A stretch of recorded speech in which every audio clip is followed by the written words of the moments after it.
Okay, we're talking about school assessments this morning. Team 12's Trisha Hendricks joining us live with some details on that. Good morning, guys. Yeah, many parents and educators really hoped the pandemic would be the catalyst for ending high stakes tests altogether, or at least to shift toward assessments that drive toward better support for students.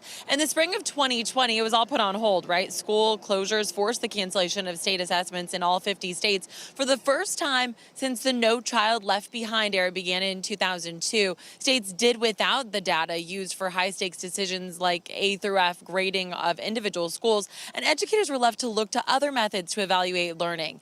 And since then, a former teacher and educator of 20 years, who's now with the private educational software company, says there have been calls to create a different assessment approach to provide teachers with real-time information, helping to guide and direct student learning. Anytime we assess kids, we're creating some degree of anxiety and stress for kids, whether we like it or not. That's just part of the assessment process.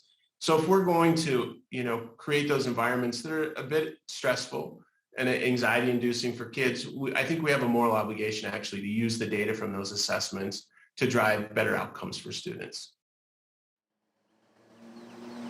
According to one of their recent studies, 81% of educators remain concerned cumulative assessments are making students anxious, and teachers and administrators want to move toward a more balanced assessment approach, shorter, more frequent tests to give teachers data that they can act on before the end of the year is up, right? While they still have time. So his hope is that if the assessments continue as is, the data from those assessments will ultimately go toward improving students' education. Live in Phoenix, Trisha Hendricks, Today in AZ.